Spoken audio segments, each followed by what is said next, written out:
Hello everyone, स्वागत है आप सभी का। मैं हूं अभिषेक जायसवाल और आज हम बात करेंगे इस वीडियो में क्लास 7 की हिस्ट्री चैप्टर नंबर 1 की। मैं ऑलरेडी 2 वीडियो बना चुका हूं, आज उसका 3rd और लास्ट पार्ट है। तो हमने बच्चों लास्ट वीडियो में बात किया था, लास्ट टॉपिक हमारा था कैसे हम अपने इतिहास के जो 7th सेंचुरी से 18th सेंचुरी का समय है उसके बारे में हम यहाँ पर जो कल्चरल एक्टिविटीज़ हैं, जो पॉलिटिकल इश्यूज़ हैं, जो हिस्टोरिकल इवेंट्स हैं, उनके बारे में इंफॉर्मेशन पा रहे हैं। तो हमने बात किया था मैप के बारे में, कैसे अलग अलग टाइम पे जो इंडियन सबकॉन्टिनेंट का मैप रहा है वो अलग अलग रहा। तो कहीं कहीं उसमें परसेप्शन भी काम आता है, उस दौर का रूलिंग जो जिसका रहा हो, उसका साम्राज्य जहाँ तक फैला हो वो मायने रखते हैं। फिर हमने बात किया टर्मिनोलॉजी का, ठीक है, टर्मिनोलॉजी का हमने बात किया, टर्मिनोलॉजी का यानी एक ही शब्द के अलग अलग समय पर अलग अलग अर्थ, अलग अलग मीनिंग। फिर हमने बात किया बच्चों कैसे चेंजेस आए हैं, ठीक है, क्या क्या चेंजेस आए हैं। अब हम बात कर रहे हैं यहाँ पर रेजिम्स एंड एम्पायर। तो इस पूरे मेडिवल सेशन में, इस पूरे मेडिवल पीरियड में तमाम क्षेत्रों में क्या क्या परिवर्तन हुए हैं और कौन कौन से एम्पायर्स इस्टेब्लिश हुए हैं, एंड हुए हैं, कौन राजा बना, सम्राट बना, ठीक है, उनके बारे में हम थोड़ा सा इंफॉर्मेशन यहाँ पर ग्रैब करने की कोशिश कर रहे हैं। जैसे बच्चों भोजन बनता है, हमारा भोजन बनता है तो हम क्या करते हैं, भोग लगाते हैं ना, भोग लगाते हैं तो सारा का सारा नहीं लगाते हैं, थोड़ा सा खीर, थोड़ा सा पूरी, थोड़ा सा सब्जी, ऐसा। तो बस समझ लीजिए आपका बेटा पूरा का पूरा जो हिस्ट्री बुक है जितने चैप्टर्स हैं, पहला चैप्टर आपका एक प्रसाद की तरह ही है। भैया थोड़ा थोड़ा आप टेस्ट कर लो, आगे इन्हीं के बारे में है, यानी क्या आप भोग लगाए हो, क्या आपको मिला है, क्या आपको दिया जा रहा है, वो कंप्लीट चीज़ें मिलेंगी आगे के चैप्टर्स में। तो हम बात करते हैं यहाँ पे रीजन्स एंड एम्पायर की। The subcontinent was divided into several regions which were ruled by empires of different dynasties. तो 2 शब्द यहाँ पर आपके सामने आ गए। पहले तो ये समझिए सब कॉन्टिनेंट क्या है और डायनेस्टी क्या है। बेटा बिग मास ऑफ लैंड, आप जानते हैं क्या बोलते हैं उसको, continent. Big mass of land को क्या बोलते हैं हम, कॉन्टिनेंट। और इंडिया वैसे तो कॉन्टिनेंट का एक छोटा सा हिस्सा है, हमारा जो कॉन्टिनेंट है एशिया उसका छोटा हिस्सा है। लेकिन इस मेडिवल पीरियड के समय में, यानी जब 7th सेंचुरी के बाद का जो समय हमारा है और 18th सेंचुरी से पहले का समय, इस दौरान हम आज जो इंडिया को देख रहे हैं मैप में अपने, उतना बड़ा नहीं था, बहुत ब्रॉड था। कई सारे देश हमसे निकल करके बने। हमारा जो इंडिया है, भारत, हिंदुस्तान, उनसे अलग अलग टूट करके नए नए देश हुए। इसमें अफगानिस्तान है, पाकिस्तान है, बांग्लादेश है, म्यांमार भी हमसे अलग हुआ है, श्रीलंका पे भी हमारा कब्जा था एक समय पे चोला डायनेस्टी के रूप में, तो वो भी हमसे अलग होकर नया देश बना, ठीक है। भूटान एक नया देश बना, थाईलैंड एक नया देश बना, ईरान का हिस्सा भी हमारे पास था, वहाँ तक हमारा भारत फैला हुआ था, ठीक है, ये चीज़ें। तो इस वजह से अपने आप में बहुत बड़ा एरिया भी कवर कर रहा था।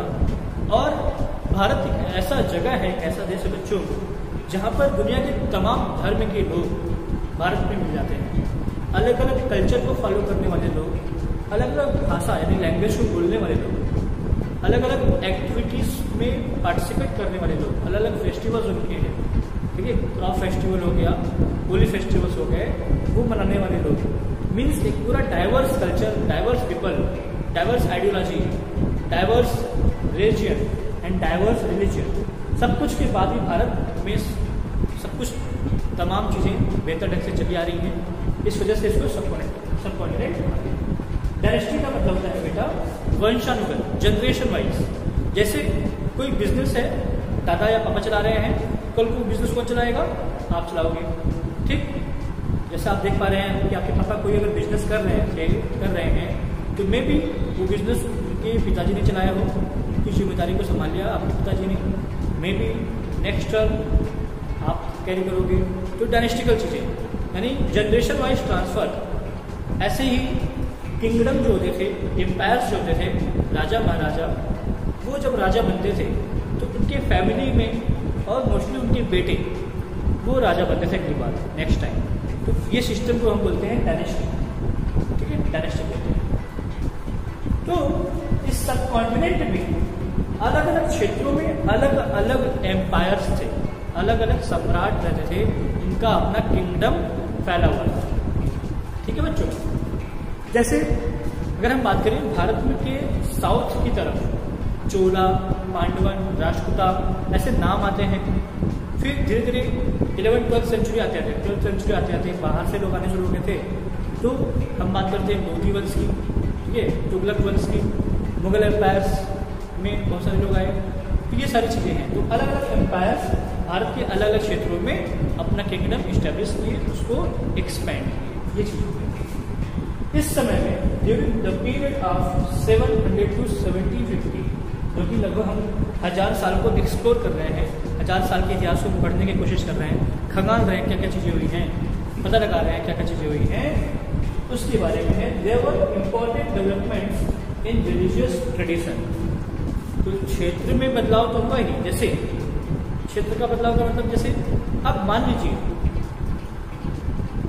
एक राजा के तौर पे मैं एक राजा हूँ, ठीक है, मैं एक राजा हूँ, मेरा इतना एक क्षेत्र है 5 किलोमीटर, 10 किलोमीटर, 50 किलोमीटर का एग्जाम्पल के तौर पर, बहुत छोटा मैं ले रहा हूँ। निश्चित है कि अगर राजा हूँ तो अपना पूरा एरिया संभालूंगा, मैं सारा मेरा अंडर में रहेगा। फिर मेरी कोशिश होगी कि हम और इसको बढ़ाएं, जैसे बिजनेस में इंसान सोचता है कि और कमाएं, ठीक है, और पैसा आए। नॉलेज पे हम सोचते हैं कि और ज़्यादा नॉलेज हो, नंबर सोचते हैं कि और ज़्यादा नंबर आए, उसके लिए हम प्रयास करते हैं ना। तो राजा भी ऐसे ही प्रयास करते रहते थे कि उनका दायरा बढ़े। दायरा कैसे बढ़ेगा? कोई फ्री में तो देगा नहीं, लेना पड़ेगा या बातचीत करेंगे। तो ऐसे में युद्ध लड़ते थे। हम मान लीजिए युद्ध में जीत गए तो जिस एरिया को हमने जीत लिया है वो राजा, वो पूरा सिस्टम हमारे कंट्रोल में आ गया और उसका पूरा का पूरा एरिया हमारे अंडर में आ गया। अब इसमें मान लीजिए हमारे साइड में जो लोग रहते थे उनकी भाषा अलग थी, उनका लैंग्वेज अलग था, उनका एक्टिविटीज़ अलग था, ट्रेडिशंस उनके अलग थे, उनका पहनावा, ड्रेसिंग स्टाइल्स, फूड आइटम्स, ये सब अलग था। अब दूसरे एरिया में सब चीज़ें अलग हैं, लेकिन अब किसके अंडर में आ रही है? मेरे अंडर में आ रही है, ठीक। तो कहीं ना कहीं वो चीज़ें होंगी उस एरिया में जो मैंने एक्वायर किया, मैंने पाया है, वहाँ वही चीज़ चलेगी जो मैं चाहूँगा, मैं जो चाहूँगा वही चलाऊँगा। तो उस वाले एरिया में भी वो चीज़ें, वो एक्टिविटीज़ चलनी शुरू हो जाएंगी। वो एरिया जो कि हमारे में मिक्स हो गया है तो उनका कल्चर भी यहाँ के लोग देखेंगे ना, हमारे एरिया के लोग देखेंगे, तो शेयर होगा। इस तरह से बड़े डेवलपमेंट्स हुए हैं, ठीक है, रिलीजियस में भी और ट्रेडिशन में, रिलीजियस ट्रेडिशन। साथ ही साथ बेटा यहाँ पर जैसे एग्जाम्पल के तौर पे जो एम्पायर्स जो अलग अलग एरिया में थे उसमें कौन कौन है, कुछ एग्जाम्पल के तौर पे आपके बुक में मेंशन भी किया गया है, मैं आपको बोल दे रहा हूँ। जैसे साउथ की तरफ चोला डायनेस्टी। चोला डायनेस्टी अपने आप में काफ़ी इम्प्रेसिव डायनेस्टी है। बच्चे क्वेश्चन करते हैं कि सर क्या भारत में कभी दूसरे देशों पे कब्जा किया, लड़ाई बाहर हम गए लड़ने? तो बहुत ज़्यादा तो नहीं मिलता, लेकिन हाँ अब तक के पूरे इतिहास में, अब तक के पूरे भारतीय इतिहास में चोला डायनेस्टी ऐसी थी, भारत की डायनेस्टी, भारत की किंगडम, जिन्होंने अपने एरिया के बाहर रह करके अपना विस्तार किया। चोला डायनेस्टी ने श्रीलंका में, ठीक है, एक्वायर किया, श्रीलंका को अपने क्षेत्र में मिलाया, थाईलैंड की तरफ गए, नीचे इंडोनेशिया तक हम गए, मतलब चोला डायनेस्टी गई, एक बार रूल किया, हारी, फिर वापस बहुत समय बाद वापस से लौटी किंगडम में। ये चीज़ें हुई है। ओवरऑल चोला का है, तुगलक डायनेस्टी थी, मुगल एम्पायर से, इन सब के अंडर में बहुत बड़े एरिया थे, ठीक है, बहुत दूर तक इनका साम्राज्य फैला हुआ था, ठीक है। जैसे जैसे पावर बढ़ता है तो एक्वायर करने की कोशिश करते हैं, युद्ध लड़ते हैं, और जितना जीतते हैं उतना ही चीज़ें बढ़ जाती हैं, सेना की संख्या बढ़ जाती है, हथियार बढ़ जाते हैं और कमाई बढ़ जाती है, तो हौसला बढ़ता है और ज़्यादा एक्सपैंड करने का। ये राजा पहले के राजा फैमिली भी थे, ठीक है, चाइना को आप देखिए वही तरीका चल रहा है उसका। अच्छा, यहाँ पर देखिए क्या है, जैसे मैं बात करूँ किस तरह की चीज़, तो एक संस्कृत भाषा में, लैंग्वेज में प्रशस्ति मिला है, डॉक्यूमेंट जिसे आप अपनी भाषा में कहिए, उसमें मेंशन किया गया है। एक्चुअली होता क्या है, जैसे देखिए राजा महाराजा अपनी तारीफ करवाना बहुत पसंद करते थे। ठीक है, आप पढ़ेंगे अभी आगे के चैप्टर्स में कि कैसे इस दौरान 7वीं सेंचुरी के आसपास, उससे पहले भी उसके बाद में भी बहुत सारे टेम्पल्स बने, तो टेम्पल्स या कुछ एक्टिविटीज़, कुछ हिस्टोरिकल मॉन्यूमेंट्स बने, कुछ एक्टिविटीज़ की गई, वो इसलिए की जाती थी कहीं कहीं राजाओं की तरफ से ताकि नेम एंड फेम आए। तो बहुत सारे राजा, बहुत सारे लोग ऐसे होते थे जो अपने बारे में लिखवाते थे। ठीक है, राइटर रखते थे, उनके दरबार में विद्वान हुआ करते थे और वो राजा के बारे में कुछ न कुछ लिखते थे। तो कहीं न कहीं जो लिखने वाला होगा पर्सन, वो भी बढ़ा चढ़ा करके ही लिखेगा, एग्जैगरेट करके। ठीक, क्यों? ज़्यादा तारीफ करेंगे तो ज़्यादा धन मिलेगा, सोना चांदी मिलेगा, राजा खुश होंगे तो शाबाशी देंगे, है ना। तो कुछ इस वजह से तो यहाँ पर राजा महाराजा खुद भी या जो भी सम्राट हुए हैं, ठीक है, सुल्तान हुए हैं, वो भी अपने बारे में लिखवाते थे और निश्चित है कि चीज़ें बढ़ा चढ़ा करके ही लिखी जाएंगी। तारीफ ज़्यादा होगी, वे भी काम उतना ना हो लेकिन तारीफ ज़्यादा होगी। जैसे आज आप देखते हैं गवर्नमेंट काम जितना करती है उससे ज़्यादा प्रचार करती है, न्यूज़ चैनल्स में, पेपर्स में बताने की कोशिश करती है कि देखिए हमने ये कर डाला। ठीक है, हमने उसी के लिए तो उनको भेजा है, लेकिन इतने सालों में इतना इम्प्रूवमेंट नहीं हुआ जितना हो जाना चाहिए था फिलहाल। तो इस तरह से हमको ये समझ में आता है कि कहाँ से कहाँ तक साम्राज्य किसका फैला हुआ है। तो उस ज़माने में कोई कंप्यूटर, कैमरा ये सब कुछ था नहीं, चीज़ें नोट कैसे होंगी, तो लिख जाती थी, बताया जाता था कि हाँ देखिए हमारा पूरा यहाँ तक एरिया हमारा है, पेपर पे या जिस चीज़ों पे जो भी उस समय मीडियम रहा हो उस चीज़ों पे मेंशन किया जाता था, और वही हमारे पास आज एविडेंस के तौर पे है। तो उन्होंने दिखाया, जो दिल्ली सुल्तान थे बलबन नाम है इनका, एक प्रशस्ति में दिखाया गया है, प्रशस्ति डॉक्यूमेंट में बताया गया है, एडमायर किया गया है इनके बारे में कि कैसे इन्होंने बहुत दूर तक अपना साम्राज्य फैला हुआ है। कहाँ से कहाँ तक? बंगाल आप देखिए मैप के थ्रू, बंगाल को आप देख पा रहे हैं यहाँ पर किस तरफ है। बंगाल मैप में डायरेक्शन के हिसाब से वेस्ट की तरफ है, सॉरी ईस्ट की तरफ है, बंगाल ईस्ट की तरफ है। तो बंगाल से लेकर के अफगानिस्तान वेस्ट की तरफ है। हाँ, मिस्टेक मैंने बोल दिया, तो अफगानिस्तान वेस्ट की तरफ है, वहाँ का हिस्सा गजनी है, वहाँ तक फैला हुआ है पूरब से पश्चिम तक, और इंक्लूडिंग द्रविड़, पूरब से पश्चिम तक इन्होंने फैलाया साम्राज्य अपना। नीचे का जो हिस्सा है साउथ इंडिया का जो क्षेत्र है उसको कवर करते हुए, यानी वो भी हिस्सा पे अपना साम्राज्य फैलाया हुआ है। बलबन ने फैलाया था, ये चीज़ दिखाया गया है, ये चीज़ बताया गया है। जैसे द्रविड़ का मतलब क्या होता है, साउथ ना, द्रविड़ का मतलब दक्षिण। तो दक्षिण की दिशा की तरफ जितने भी राज्य थे उन सबको इंक्लूड करते हुए, जैसे आंध्र प्रदेश आज के समय में, केरला, कर्नाटका, महाराष्ट्र एंड गुजरात, ये राज्य हो गए जिनको इन्होंने कवर किया हुआ था, इनके साम्राज्य में आता था। इस दौरान मैंने अभी बताया, इस दौरान बहुत सारी कल्चरल एक्टिविटीज चल रही थी। ठीक है, Many regions possessed distinct geographical dimensions and their own language and culture. बहुत सारे क्षेत्रों में, बहुत सारे डायनेस्टी के अंदर, बहुत सारे एम्पायर्स के अंदर, उस एरिया में, उस रीजन में लोगों का अपना भाषा चल रहा था, लोगों का अपना कल्चर चल रहा था। ये बहुत पहले से चला आ रहा है, जो आज हम सेलिब्रेट करते हैं ना अलग अलग फेस्टिवल्स के नाम से। इसके अलावा देखिए, निश्चित है कि जब डाइवर्सिटी जहाँ पे होगी, अलग अलग विचार, अलग अलग खान पान, पहनावा, भाषा, जब चीज़ें होंगी तो कहीं थोड़ा बहुत प्रॉब्लम क्रिएट हो सकता है। हमारे बगल में पड़ोसी देश है, प्रॉब्लम होती है। वैसे ही एक राज्य के पड़ोस में जो नजर होता था, अगर संबंध अच्छे नहीं, रिलेशन अच्छे नहीं, दोस्ती नहीं है, निश्चित है कि कॉन्फ्लिक्ट होता है। हमारे आपके आसपास देखिए पड़ोसियों से विवाद हो जाता है कि हो जाता है ना, नेबर से। So there were major conflicts between states, ये चीज़ें होती थी। अब समय के साथ साथ अलग अलग एम्पायर्स आए, ठीक है, पहले सल्तनत पीरियड चला, सल्तनत पीरियड लोधी, खिलजी, तुगलक, ये सब डायनेस्टीज आई। फिर बाद में मुगल्स आए, बाबर ना, ये सब हुमायूं, अकबर, ये सब चले। जब मुगल डायनेस्टी फाइनली 18वीं सेंचुरी आते आते खत्म होने की कगार पे गई, खत्म हो गई, तो जब देखिए बेटा क्या होता है, जब घर में कोई बड़ा लीडर नहीं होता है, यानी परिवार चलाने वाला एक इंसान ऐसा हो सबको कंट्रोल कर पाए, वो नहीं होता है, तो सब कोई क्या बनने लगता है, घर का मुखिया बनने लगता है कि नहीं। जैसे क्लास में आप होते हैं, क्लास में अगर टीचर है तो टीचर एक अकेला पूरे क्लास को मेंटेन करने की कोशिश करता है, मेंटेन करता है, और टीचर के रहने पे सब अपने मन के हो जाते हैं, नहीं हो जाते हैं। तो कुछ ऐसा ही समझिए। अब मान लीजिए मॉनिटर बनाया जा रहे हैं, सब बोलेंगे कि हाँ सर मुझे बना दीजिए, मैम मुझे बना दीजिए, ऐसा होता ही नहीं होता है, आप लोग करते हैं ना। तो जब एक कंट्रोल करने वाला मेन रूलर नहीं होता है, क्षेत्रीय यानी लोकल जो नेता होते हैं, क्षेत्र वाला सिस्टम, रीजन वाला सिस्टम, वो ग्रो करने लगता है। तो अलग अलग when Mughal empire decline in 18th century, it led to the re-emergence of regional states। जो छोटे छोटे क्षेत्र फिर से उभरने लग गए, जिनको कैप्चर कर लिया गया था वो अब वापस फ्री हो गए और अपना खुद का शासन अपने एरिया में चलाना शुरू कर दिया। ये है बेटा रीजन एंड एम्पायर।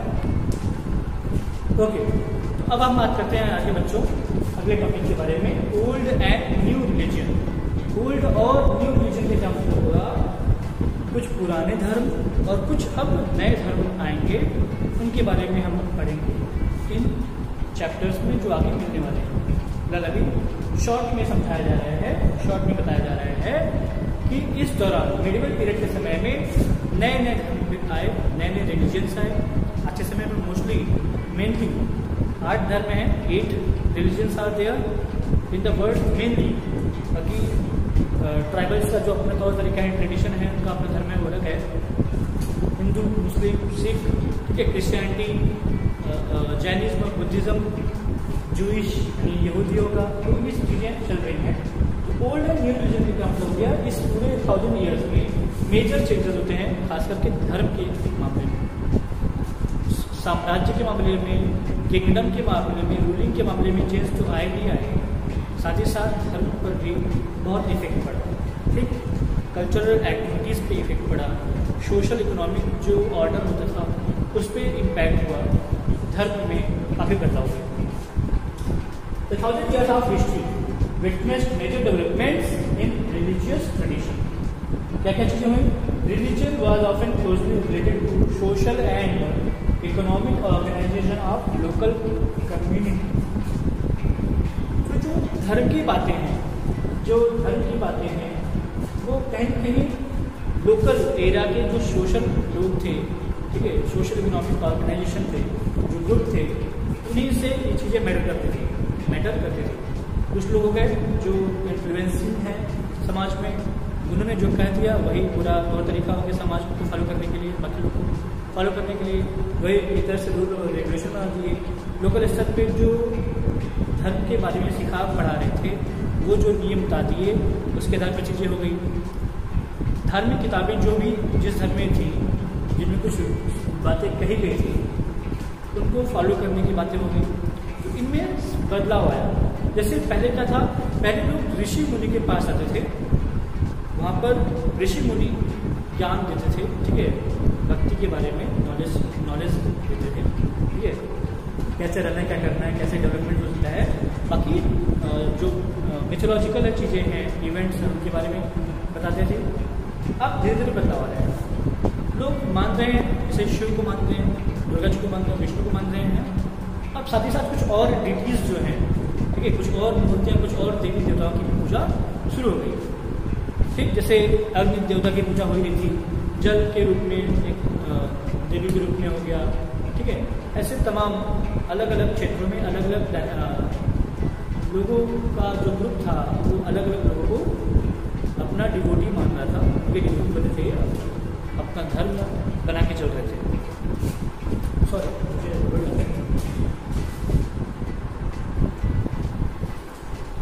अच्छा, होता क्या है अब होता क्या है यहाँ पर, during this period major changes occurred in religion. It includes worship of new deities, नए नए देवी देवताओं की पूजा शुरू हो गई। Construction of temples by royalty and growing importance of Brahman in Hindu religion. तो इस समय मंदिर का निर्माण बहुत ज़्यादा होने लगा था। अगर आप ध्यान दें, खासकर साउथ इंडिया की तरफ आप देखेंगे तो बहुत बेहतरीन architectural activities, monuments, buildings and temples are built there. बहुत सारे अच्छे अच्छे, बहुत ही फेमस, बहुत बड़े कलाकृति की मंदिर आज भी मौजूद हैं जो 1000 साल से चल रहे हैं। हम भले ताजमहल की बहुत तारीफ करते हैं, फिर उससे भी बेहतरीन कला का जो नमूना होता है वो आपको देखने को मिलेगा साउथ इंडिया में, खासकर टेम्पल की बनावट। उस जमाने में जब टेक्नोलॉजी बहुत आगे नहीं थी, ठीक है। आज हम सीमेंट बालू के घर बनाते हैं, कंक्रीट के घर बनाते हैं, कुछ ही सालों में क्रैक आ जाता है, कहीं पानी गिर रहा होता है, लेकिन वो 1000 साल से टिके हुए हैं, आज भी चलते हैं। तो इस दौरान हुआ क्या है, नए देवी देवताओं की पूजा होने लगी। पहले लोग कलेक्टिव पूजा करते थे, अब धीरे धीरे पर्सनल भी होने लगा था और टेम्पल्स बन रहे हैं। साथ ही साथ ब्राह्मण का जो प्रभाव है वो बढ़ गया। कैसे? क्योंकि उन्होंने संस्कृत पढ़ लिया, उन्होंने वैदिक शास्त्र पढ़ लिए, नॉलेज हो गया उनको। अब उनका समाज में एक अपना रिस्पेक्ट हो गया। आज भी आप देखिए, कोई पढ़ा लिखा इंसान होता है तो उसकी रिस्पेक्ट करते हैं लोग, ठीक। और जो इलिटरेट होते हैं उनकी बात को ज़रा क्लियर नहीं किया जाता है ना, ये चीज़ें होती हैं, वो चीज़ें इस समय की होने लगी है। Knowledge of Sanskrit help Brahmans to earn respect. Sanskrit knowledge था, वाचन यानी बोलने में माहिर हो गए धीरे धीरे, और इस तरह से डोमिनेंट हो गए ब्राह्मण सोसाइटी में।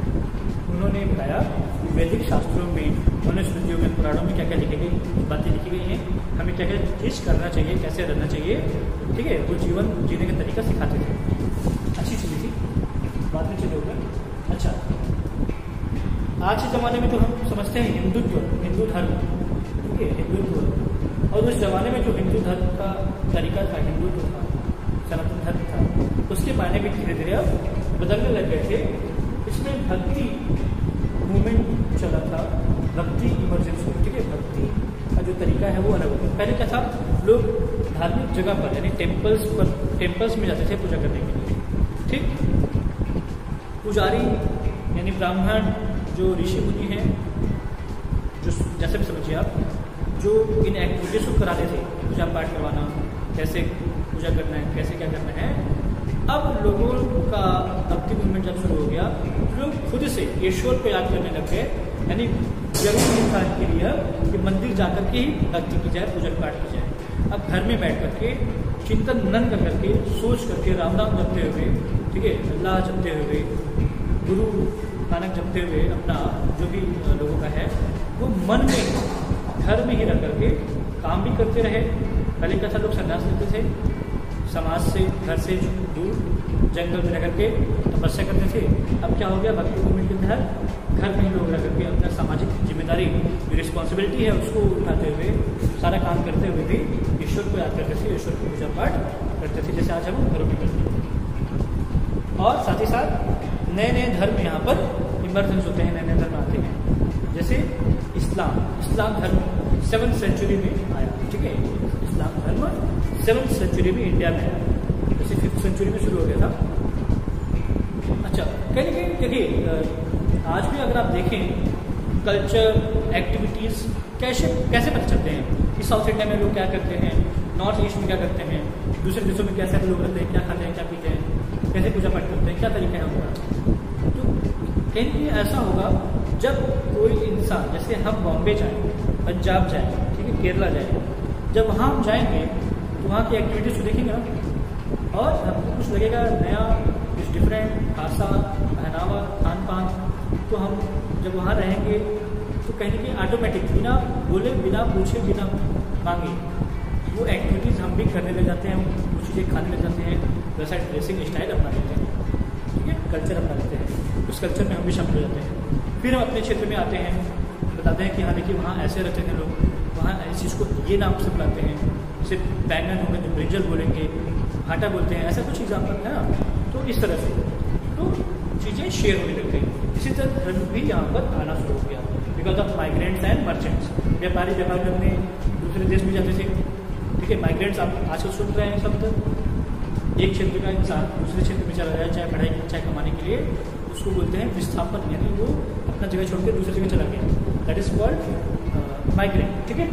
उनकी वजह से चीज़ें पता चली और आई, ठीक है। जब उन्होंने अपना लिया होगा, यहाँ पर आए, वो एक्टिविटीज़ करने लग गए, तो पता चला कि हाँ ये अलग चीज़ है।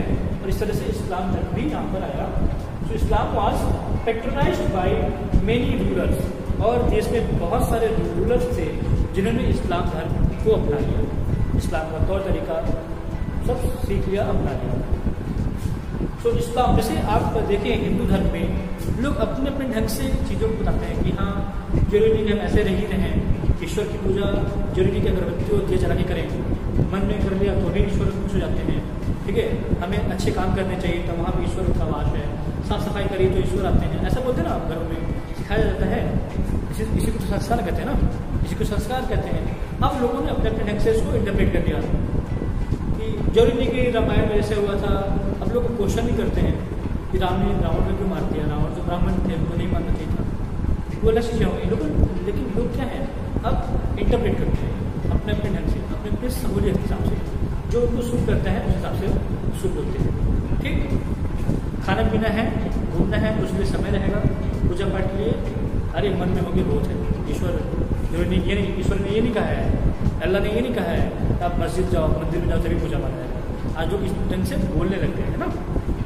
तो वैसे कुछ जैसे हिंदू धर्म में लोग इंटरप्रेट करते हैं, वैसे इस्लाम धर्म में भी लोगों ने इंटरप्रेट किया, और इस तरह से इस्लाम धर्म में दो ग्रुप देखने को मिलता है, शिया और सुन्नी। शिया जो लोग थे वो प्रोफेट मोहम्मद के सल्लल्लाहु, जो मोहम्मद अली जी हैं उनको मानते हैं, और सुन्नी जो मुस्लिम्स हैं वो मानते हैं खलीफा, ठीक है। ये चीज़ें हैं। इस तरह से ओल्ड एंड न्यू रिलीजन का टॉपिक हमारा खत्म हो गया। लास्ट टॉपिक है हमारा thinking about time and historical period. So historical period यहाँ पे बात करते हैं। अगर आपसे कहा जाए बच्चों खाना खाइए, जो भी आपको सर्व किया गया है, जो भी चपाती है, मिक्स रोटी है, राइस एंड पल्स है, क्या उनको मिक्स करके या नॉर्मली एक ही बार में खा सकते हैं आप? नहीं ना, मुश्किल होगा। आप छोटी छोटी बाइट्स करते हैं, बड़े भी नहीं, छोटे छोटे बाइट्स करते हैं, जिससे इजीली खा भी सकें, सॉल्व भी कर सकते हैं और डाइजेस्ट भी हो सके। क्योंकि च्यू करना अच्छे से, अगर पूरा मुँह भर जाएगा खाने में प्रॉब्लम होगी, च्यू होगा नहीं, प्रॉब्लम अलग से। कुछ ऐसा ही 1000 साल को पढ़ना है, आसान तो होना नहीं है, ये भी पास्ट है जिसके बारे में हम ज़्यादा कुछ जानते नहीं हैं, तो आपके लिए मुश्किल तो होगी ही, निश्चित है। तो ऐसे में क्या प्रॉब्लम आएगा? प्रॉब्लम ये है बेटा, प्रॉब्लम ये है बेटा, अगर इस 1000 साल को छोटे छोटे हिस्सों में नहीं करेंगे तो मुश्किल है। छोटे छोटे हिस्से बनाने होंगे, जैसे खाने का बाइट हम बनाते हैं छोटा छोटा, वैसे ही अगर हम हिस्ट्री को छोटे छोटे पार्ट्स में डिवाइड कर रहे हैं, कुछ ऐसा जो मैच करे। जैसे रूलिंग के धर्म में एक राजा इस समय से इस समय तक रहे, या एक डायनेस्टी इस समय से इस समय तक रही, तो थोड़ा समझने में आसानी होगी, पढ़ने में आसानी होगी, ठीक। सबको मिक्स करके चलेंगे खिचड़ी हो जाएगी, कुछ समझ में नहीं आएगा। तो कुछ ऐसा ही हिस्ट्री को डिवाइड करना बहुत जरूरी हो गया। कल्चर के आधार पे जो लोग लैंग्वेज में प्रोग्रेस हुआ है, धर्म में प्रोग्रेस हुआ है, क्षेत्र जो बड़े हैं, एक्सपैंड हुए हैं किंगडम में, जो अलग अलग रूलर्स आए हैं, उनका साम्राज्य जो फैला है, उन सब बेसिस पर, ठीक। पीरियड को, हिस्ट्री पीरियड को डिवाइड किया गया, हिस्ट्री को डिवाइड किया गया into periods as time reflects changes in social and economic organisation. कल किसी की क्या स्थिति है, आज किसी की क्या स्थिति है, तो चेंज होता है समय के साथ ना भाई। जितना आप मेहनत करोगे समय के साथ साथ उतना आप आगे बढ़ोगे, कमाई होगी, सोशल फेम जो होता है वो बढ़ेगा, रिस्पेक्ट बढ़ेगा, कम होगा, ठीक। तो the study of time is made easier by dividing past into. History को पढ़ना यानी पास्ट को पढ़ना आसान हो जाता है जब इसको छोटे छोटे हिस्सों में बांटना। तो ऐसे ही एक पर्सन है, ब्रिटिश पर्सन है, जेम्स मिल नाम है इनका, जेम्स मिल। इन्होंने क्या किया है, the British history historians divided the history of India into 3 periods. तो जो ब्रिटिश के हिस्टोरियंस थे, जो ब्रिटिश से आए थे, ब्रिटेन से आए थे, वहाँ के जो हिस्टोरियंस थे, इन्होंने भारत के इतिहास को समझने जानने के लिए, क्योंकि उनका रूल करने का पर्पज था, और रूल करने के लिए बहुत ज़रूरी होता है पास्ट की घटना को जानना जरूरी है, वहाँ के कल्चर, वहाँ के लोगों का मन पढ़ना जरूरी है। तो ऐसे में उन्होंने क्या किया, पूरे हिस्ट्री को डिवाइड किया 3 हिस्सों में। नाम क्या है? Hindu, Muslim and British.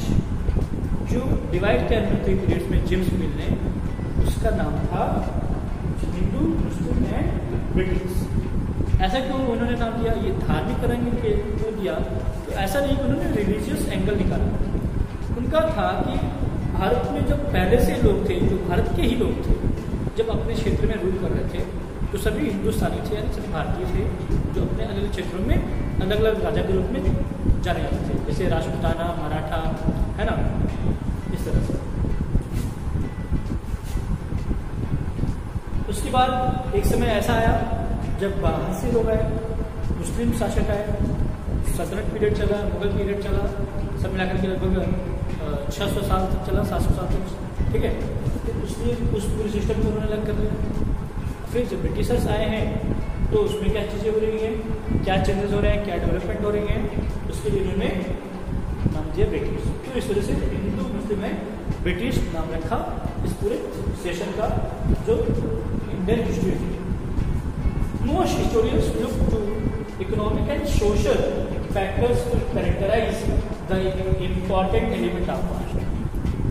तो हिस्टोरियंस की प्रॉब्लम ये था कि किस बेसिस पे क्या टॉपिक के रूप में टाइम सेशन बनाया जाए, रूलर के हिसाब से बनाया जाए। भाई अकबर जब थे तो उनके दौर में क्या क्या हुआ, फिर औरंगजेब के दौर में क्या क्या हुआ, उसके पहले क्या हुआ, ठीक है, चोला पांडवर में क्या हुआ, ऐसे। तो कहीं ना कहीं मुश्किल था, मतलब ऐसा भी कर किया गया है, ऐसा भी हमारे लिए स्मूथ हो जाता है एक रूलर के बारे में पढ़ना, उसकी कैरेक्टर में पढ़ना, जानना, वो भी एक कैरेक्टरिस्टिक है ना हिस्ट्री को डिवाइड करने का। लेकिन हाँ, यहाँ पर अब जो डेवलपमेंट हुए हैं आज के हिस्ट्री को पढ़ने के समझने के लिए, ताकि आगे फ्यूचर में काम दे, आज ज़्यादा फोकस होता है कि सोशल इकोनॉमिक चेंजेस क्या है। उससे मतलब नहीं है कि रूलर कौन है, कब जन्म हुआ, कब मारा, कितने बेटे थे। मैटर अभी करता है कि समय के साथ साथ क्या बदलाव हुए सोसाइटी में, क्या डेवलपमेंट्स हुए। तो आज उस पर ज़्यादा फोकस करते हैं। The life of Hunter gatherers, ancient period की बात की गई, जहाँ पर हंटर्स गैदरर्स से जंगल में रहते थे ना, बिना कपड़े का, कुछ भी अपने ढंग से। तो इस आधार पे उस पूरे सिस्टम को, उस पूरे टाइम को, उस समय के एम्पायर को, ठीक है, एंशिएंट पीरियड के हिसाब से माना गया, ठीक है। फिर समय के साथ साथ आया इम्पेरियल, यानी साम्राज्य आया, राजा हुए, महाराजा हुए, सुल्तान हुए, ठीक। इन्होंने अपना साम्राज्य बनाया, सम्राट हुए, तो इनका साम्राज्य कहाँ तक फैला, इस वजह से इम्पेरियल ग्रोथ हुआ कॉर्पोरेशन, और इस समय उस धर्म का विकास हुआ, डेवलपमेंट बने, ये पीरियड हो गया। अब बात करते हैं अराइवल ऑफ यूरोपियंस। जब यूरोपियंस आए, यूरोपियंस तो वैसे 16th-17th सेंचुरी में आ गए थे, लेकिन वो शुरू में आए थे जस्ट फॉर ट्रेड, बिजनेस करने के पर्पज से आए थे, कुछ और इंटेंशन से नहीं आए थे। तो बाद में धीरे धीरे मज़ा आया, उनको बिजनेस करने में खूब कमाई हो रही थी, प्रॉफिट होने लगा। फिर लगा कि यार हम तो यहाँ कुछ कर सकते हैं, रह सकते हैं, क्यों आना जाना बार-बार करें, क्यों अपने देश से सामान मंगवाएं, पैसा मंगवाएं, ठीक है, यहीं पे काम किया जाए, यहीं कमाएं, यहाँ से भेजें। तो arrival of European trading companies was called medieval period. ये पूरा सेशन अब तक का मेडिवल पीरियड चलता है। इसके बाद जो हुआ है, यानी जब से इंडस्ट्रीज आ गई, फैक्ट्रीज लग गए ना, मशीनें आ गई, टेक्नोलॉजी आ गई, उस समय को हम मॉडर्न पीरियड करते हैं, जो आज समय चल रहा है। The last era was called modern period when sense of material progress, यानी अब भक्ति सोसाइटी से बढ़ करके, राजशाही से बढ़ करके, अब हमारा अपना पर्सनल, अपने समाज का जो ग्रोथ हो, यानी लोगों के पास काम हो, लोग पढ़े लिखे, है ना, फैमिली चले, परंपरागत यानी ट्रेडिशनल जो सिर्फ खेती में लोग इन्वॉल्व थे, उससे अलग लीग से हटकर कुछ काम हो, तो मटेरियल प्रोग्रेस का मतलब हो गया कि पहनावा अच्छा हो, खान पान अच्छा हो, ठीक है, प्रोवाइड की जा सके चीज़ों को, उसके लिए फैक्ट्रीज की, इंडस्ट्रीज आए, वो चीज़ है, ठीक है। और अगला है क्या, पीरियडाइजेशन क्या होता है, यानी हिस्ट्री को डिवाइड करना पीरियड में, दैट इज कॉल्ड पीरियडाइजेशन। तो division of time into different segments for the purpose of study, वो भी क्या from historical point of view. तो बच्चों ये रही क्लास आपकी। आई होप आपको पूरा का पूरा चैप्टर समझ में आ गया होगा। ये सिर्फ प्रसाद जो चढ़ाया जाता है वो था, भोजन पीछे रखा है यानी आगे के चैप्टर्स में है। ठीक है, धीरे धीरे किसी चैप्टर में हलवा मिलेगा, किसी में खीर मिलेगा, किसी में पूड़ी मिलेगी, किसी में सब्जी मिलेगी आलू की या कटहल की, जो भी होगी, जो भी आपका पसंद होगा, सोयाबीन का, छोला भटूरा सब मिलेगा आगे। ठीक है, just kidding. Okay, thanks everyone. आप अपने ग्रुप में शेयर कर दीजिए बच्चों, और ज़्यादा से ज़्यादा क्योंकि सबके जो हिस्ट्री पढ़ना चाह रहे हैं उनके भी काम आएगा ये। तो शेयर करिए, लाइक करिए, बहुत मेहनत कर रहे हैं उनके लिए इस लॉकडाउन में। Thank you, God bless, take care.